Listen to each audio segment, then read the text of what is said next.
Today we sit in on a press conference with Dr. Ravi Zacharias. There is justice. The balances will be set straight.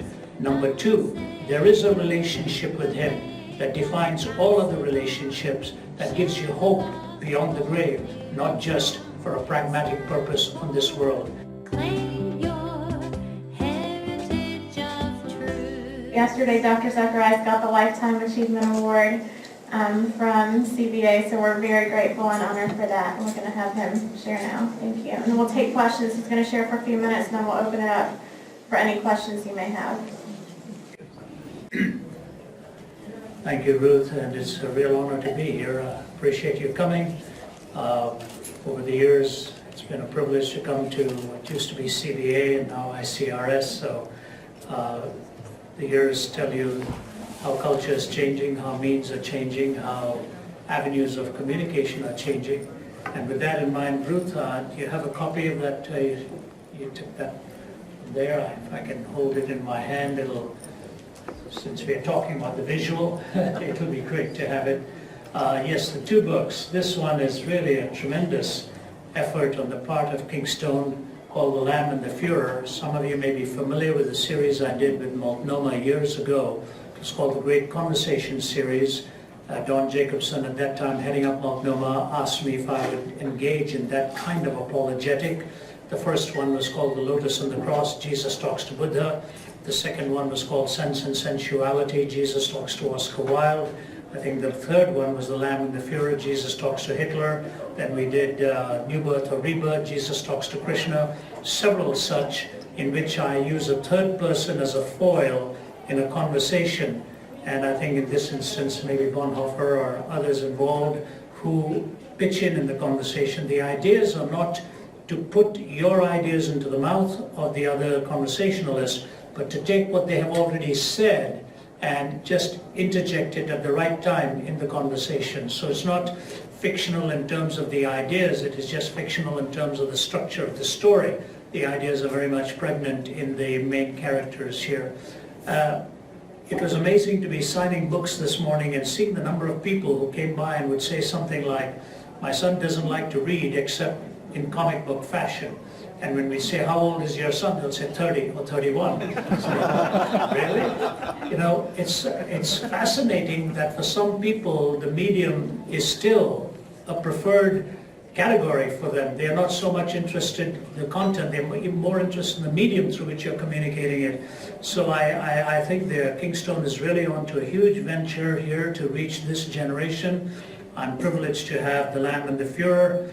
It was written so long ago, but I'm looking forward to reading it in this format now. And I hope sincerely that some new ground will be broken, some new minds will be touched, because we really have to meet people at their comfort zone, at their comfort level, and in the quietness of their own private reading, hopefully God will break through into their thinking and bring changes in lives. The other one that is going to be released later this fall is called Why Suffering? It's come on the heels of Why Jesus, which was done by Faith Words.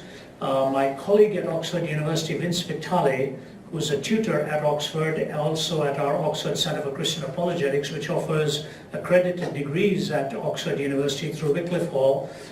Vince and I have co-authored the Why Suffering book. It's a question that haunts in every open forum.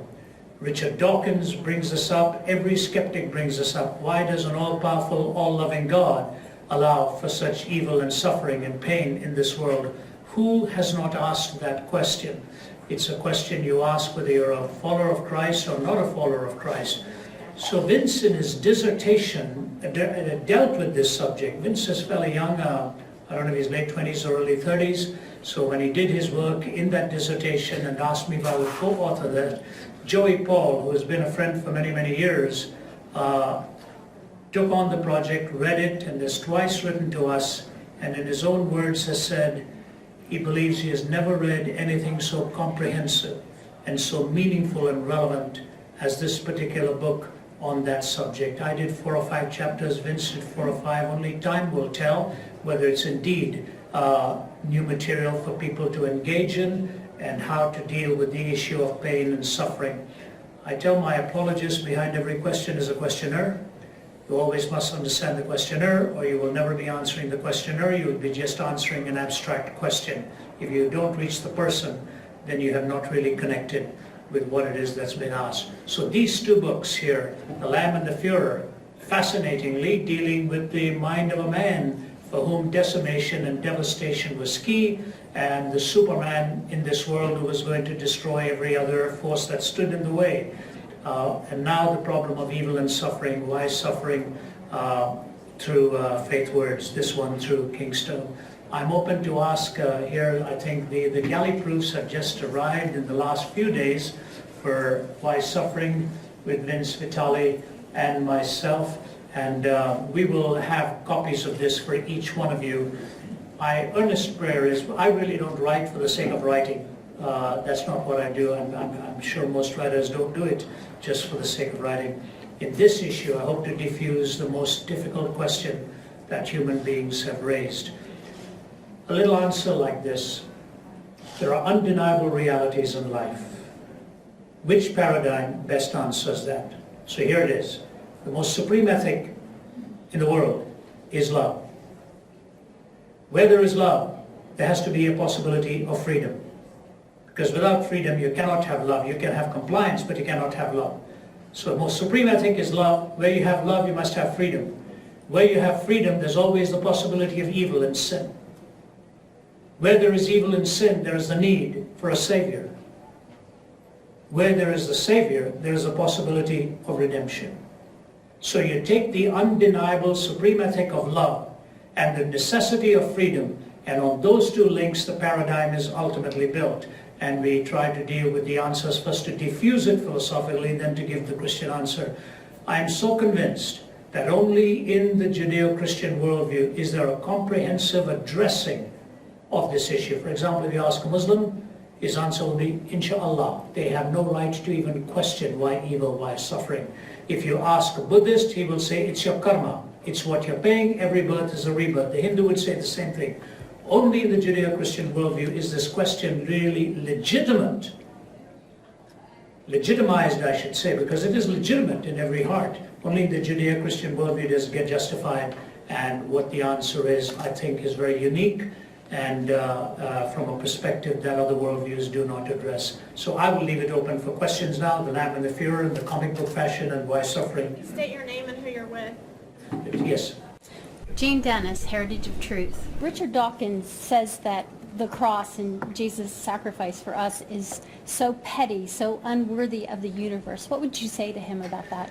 When Richard Dawkins makes value statements, you have to ask him what values is he basing on, because he is the one who at his Voltaire lectures on humanism said he would ultimately actually have to say there's no such thing as evil. He not only debunked good, and because on the basis of his assumptions, he would have to even say there's no such thing as evil.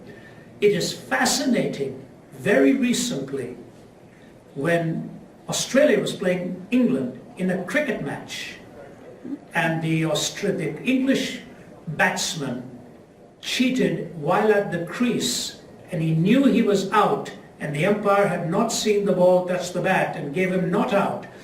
Stuart Broad, the cricketer, veteran cricketer, ought to have walked and said, I was out, the ball did touch my bat. Once upon a time, that's the way cricket was played. That's why the phrase, it's not cricket, because it was a game that was so fair. Broad did not walk. You should have seen Dawkins' anger and ire over that slight cheating in a cricket match. He was blogging all over the place. The anger, he said, the man is destroying the game of cricket over this. I'm not going to root for England anymore. I'm going to cheer for Australia. And somebody wrote and said, Richard, it's a cricket game. What are you getting so upset about?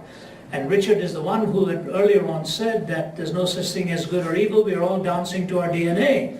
I would have said, Richard, Stuart Broad was just dancing to his DNA. Why are you so upset with him? So to talk about the God of this world, dealing with the cross as something petty, for a man who loses his control over a cricket game is hardly reflective of a man of sober judgment in all of this. The reason he would say that is because he does not understand the gravity of what sin is all about. If you do not understand the gravity of sin, you will never understand the beauty and the splendor and the power of the cross. So one links into the other. With Dawkins, I wouldn't even go that route. I would just open him up within his own assumptions. What is the basis of his value judgments that he actually makes? Is there an objective point of reference for what he makes, or is it purely subjective? And if it's purely subjective, is he making a truth statement or just an emotive statement? That's where you'd open up the conversation. Sam Beeman with Refresh Media. Yes, sir. I was curious, how would you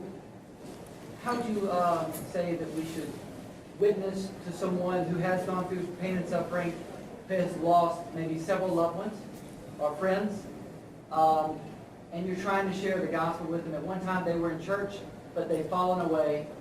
What would you recommend to witness to them? It's a great question, Dan, and I think there are two tracks to this approach. We must remember that. There is an intellectual, rational side to the question, which is very genuine, but can seem very distant from the pain that is being felt because of the loss, but it is necessary. The other one is the pastoral side of the question, where you're trying to bring comfort and trying to bring healing, trying to bring some kind of restoration. Both of those tracks are important. The pastor who is dealing with the pastoral side cannot often come from the level of the issue of the rational defense of the necessity of evil.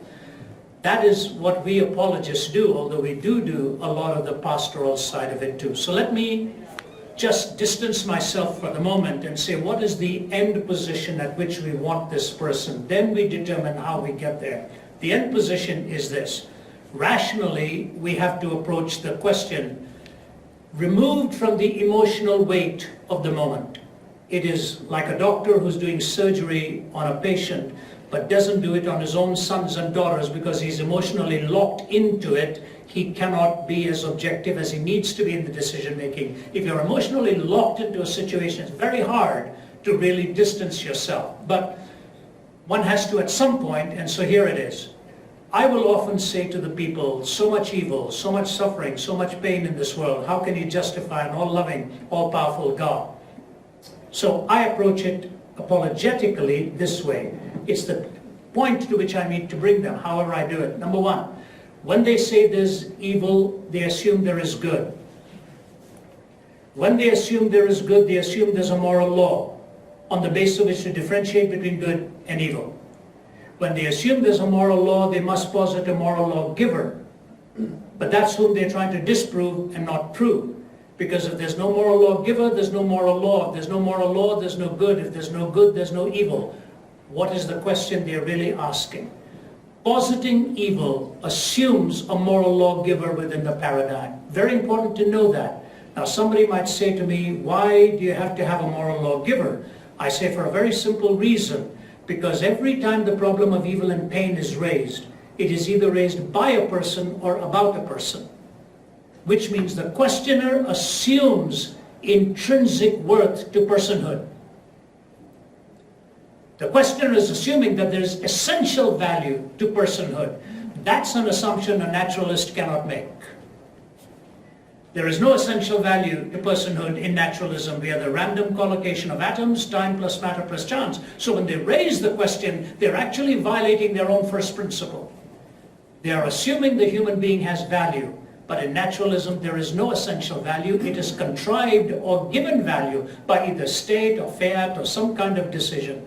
If the human being has essential value, the only way that human being can have essential value is if he or she is the creation of an essentially worthy creator in whom dwells essential worth, and that is God himself. So to truly legitimize the question, God needs to be in the paradigm. You cannot remove God. So that's the first thing, to defuse the question. You cannot say, I'm doing away with God, because then you're saying I have a legitimate question that's actually not very legitimate, because I've removed the very notion of essence in human life. How we get there is key in conversation. But the second one is the pastoral one. Look at it this way. For example, in The Lamb and the Furor, Suppose there is no God, and Hitler takes his own life and he's gone. Where is justice in all of this? When millions and millions are obliterated and a person just puts the gun to his or her head and they're gone, there is no sense of justice that will ever be visible to you and me in the light of those who have been the perpetrators of justice. You have to do away with justice if you do away with God, because there is no justice in the end. Virtue and distress and vice and triumph may end up making atheists of mankind. But there's a second thing. If there is no life beyond the grave, what happens to all relationships? All relationships are finally severed at the moment that one individual breathes his or her last. No justice, no future in relationship. What do you do to find hope and succor and sustenance through it? You have to pull yourself up by your own metaphysical bootstraps and just keep going. In God, all of these three issues are answered. There is justice. The balances will be set straight. Number two, there is a relationship with Him that defines all other relationships, that gives you hope beyond the grave, not just for a pragmatic purpose on this world. And finally, I would say, He is the one who enters into you and sustains you and strengthens you through suffering. Like Annie Johnston Flint, the great hymn writer, who suffered with such pain and wrote that beautiful hymn, He giveth more grace when the burdens grow greater, He giveth more strength when the labors increase.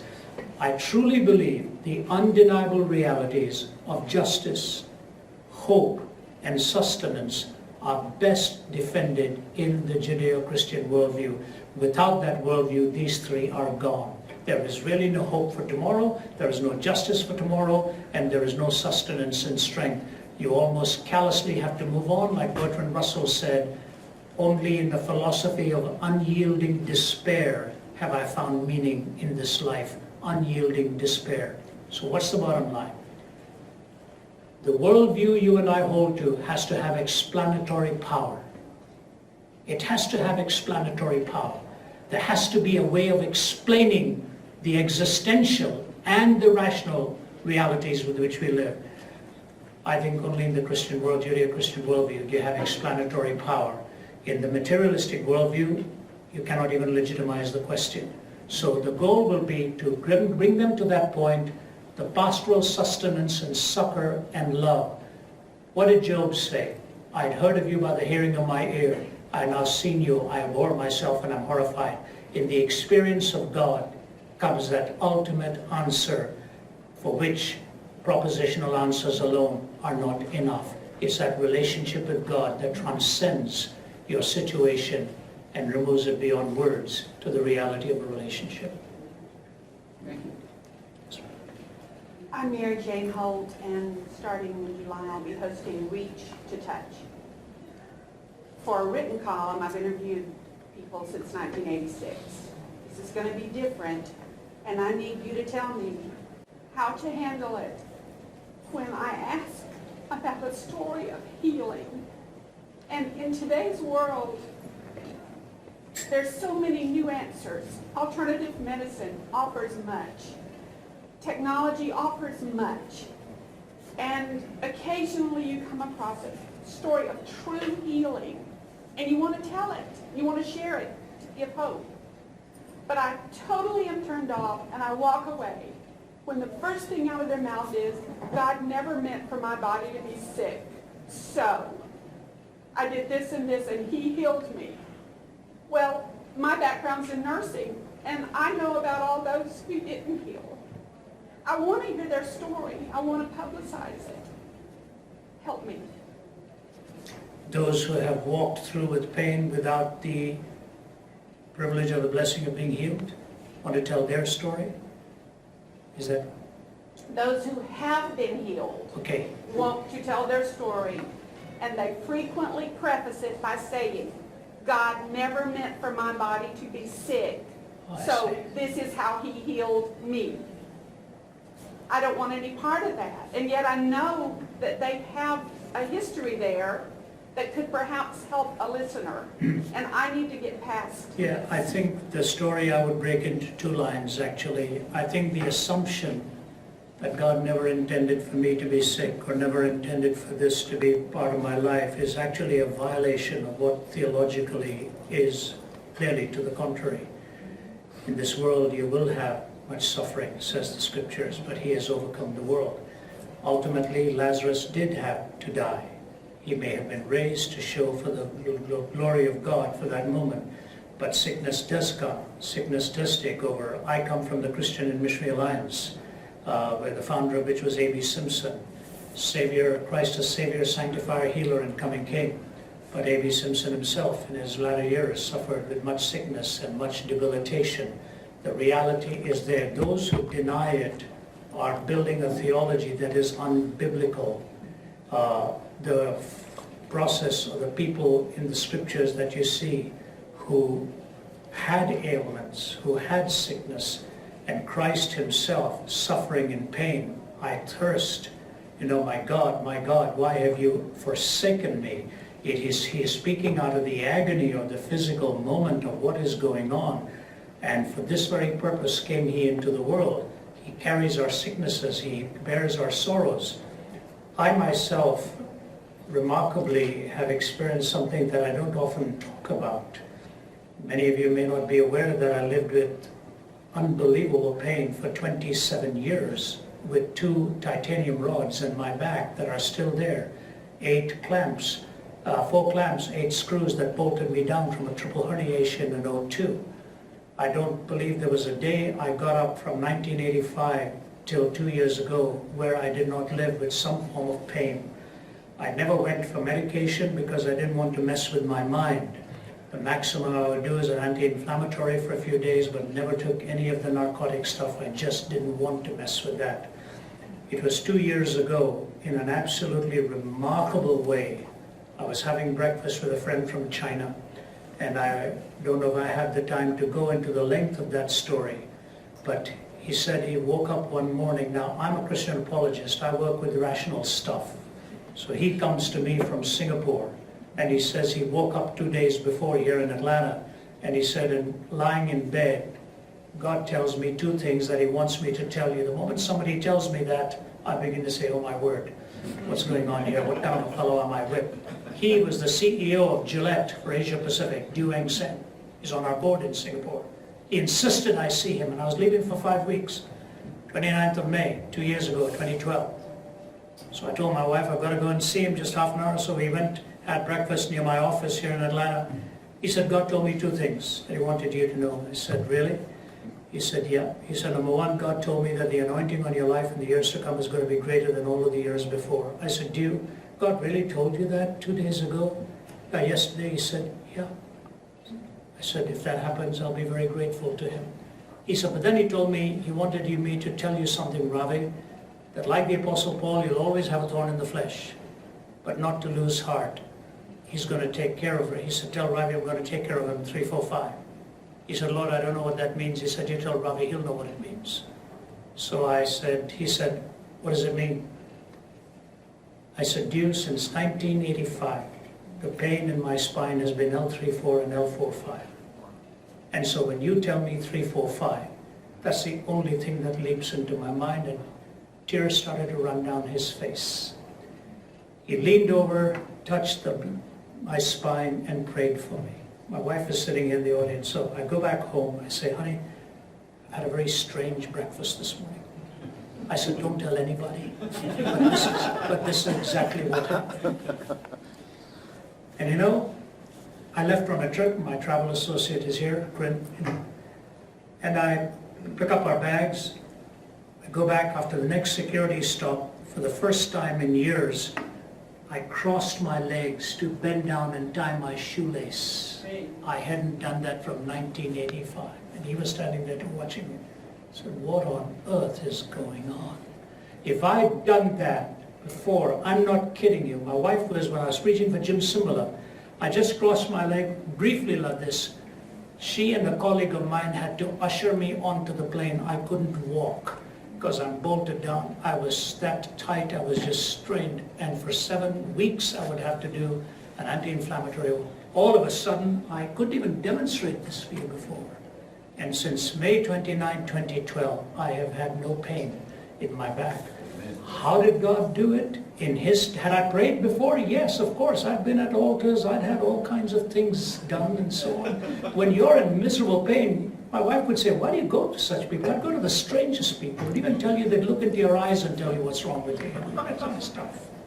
When you're in pain, you do that. I didn't mess with medicine, but I messed with all kinds of theories. Wondering this, wondering that. God touched me and healed me. A long way to tell you, for 27 years I lived with pain. God has touched me in His time and in His will. I will never ever say He did not intend for me to live with this debilitation. I live still with a limp in the sense that my back will never be at full strength. I can't play tennis, which I sorely miss. Can't play any sports, which I sorely miss. But I sure cover the globe 240 days a year last year. My colleague, both of them, one after another, 6'5" each, they would tell you I wore them out. And I keep writing and moving along. Write the story, but don't write wrong theology. Don't encourage people to think in the wrong direction. There is pain, there is suffering. Last question. Ravi, my name is Joe Taylor, and this is my wife Karen from On Faith's Edge Radio. We interview Christian business people and entertainers and authors about their faith. Just in a public setting here, I want to say thank you. I came to faith primarily through the teachings of you and William Lane Craig, and through a very logical process. All the emotion came later. It must, yeah. What would you say, can you just speak to the historical accuracy of Jesus Christ and the dependability of the Bible as a historical document? Great question. By the way, Bill Craig and I were classmates at Trinity. Wow. We used to have fellowship around the garbage can every night. I just go on talk, and Bill went on to study in Europe and so on. So he's also living in Atlanta now. The longest journey in life, said Donald Cogan, Archbishop Donald Cogan of years gone by, is from the head to the heart. If apologetics remains sparked in the cerebral section of your life, it will only become an argumentative thing for you. If it never gets to the heart and the devotional side of one's life, then apologetics has failed and has become an icon and an end in itself. One has to connect from the head to the heart, so the emotions ultimately, sooner or later, have to be reached. In terms of the historicity of the scriptures, I appreciate you asking the question, because the fact of the matter is that I think this is going to be the battleground. I mean, with Bart Ehrman and all of them trying to take it apart, they'll take one verse out here and one verse out there, do total injustice to the total corpus of scriptural material. 40 authors, 66 books, 1,500 plus years. No piece of literature exists where the core of the message has remained unchanged. And so what one does when you debate it, there are different ways of debating it. Just because I've celebrated 30 years in the ministry, I was given a Codex Sinaiticus as a gift last week when I was at Oxford University. And when you look at that codex from 1700 years ago, fascinating to see how beautifully the text is preserved in the Gospels, in the Old Testament. I remember being in Albania, the most atheistic country in the world, and after finishing speaking to the parliament, the curator of the museum asked if he could see me privately and take me to the museum. I didn't know what he was up to, but it's a long story. I went over there, and all of a sudden come these armed guards with 4 books in their hands, holding it like this. And Enver Hoxha, the dictator, had actually tried to lay his hands on these and burn them, but people hid them in a way where he could never get a hold of them. This comes from the 400s. Matthew, Mark, Luke, and John, written by hand in the pen of Chrysostom with a perfectly justified column. In the 5th century, you've got the 4 Gospels in gold ink, in perfectly justified columns, done by Chrysostom. It was found after an excavation in a church that had been built around 900, of all places in Albania, where they discovered this, and now it's in the museum. They now think they have found a fragment of Luke's gospel in Oxford. It's a tiny little one, but you can actually go there and see a fragment of it.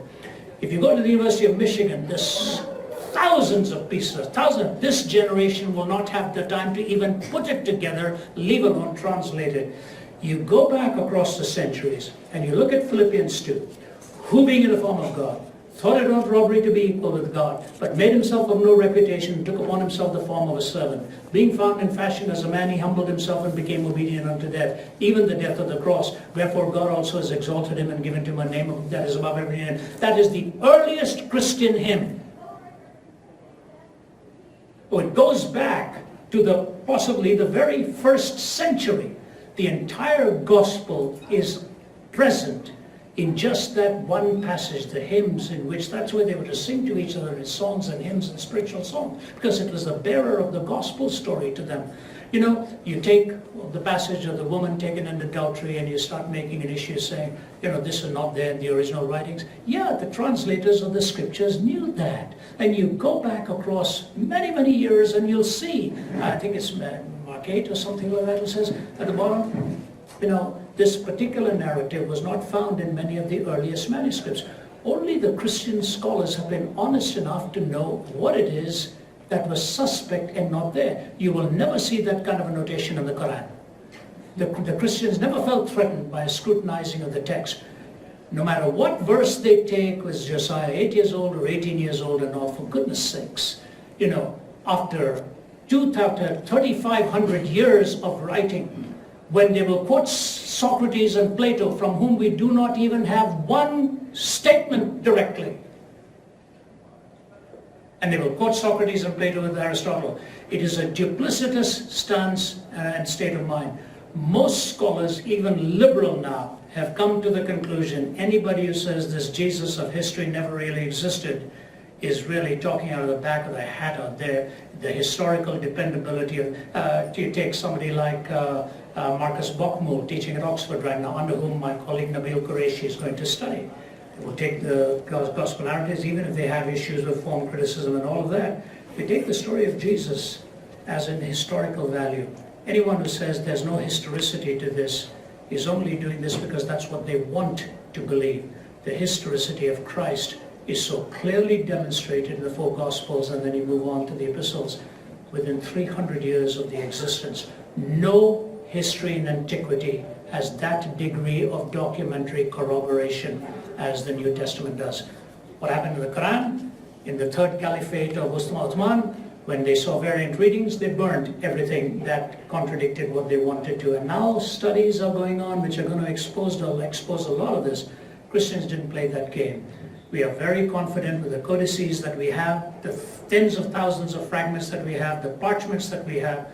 Who would have ever thought that you could walk into the shrine of the book and see 3 complete copies of Isaiah going back 2,800 years or whatever? The scriptures cannot be broken, and the historicity of it is splendid and clearly demonstrated in our time. The gospel story has its core to believe in your heart and confess with your mouth that Jesus Christ is Lord and that died and was raised again from the dead. That gospel story remains unaffected from the 2,500 years of notation. So that's it. Thank you very much. Please feel free to. Thank you for giving me your time. Several had asked for private interviews and so on, and so Ruth said if we did this one for all and all for one, we might have it a little more peaceful for everybody concerned. Enjoy these 2 books, and thanks for the work you all do, by the way. Keep it up. I'm grateful to you. Thank you.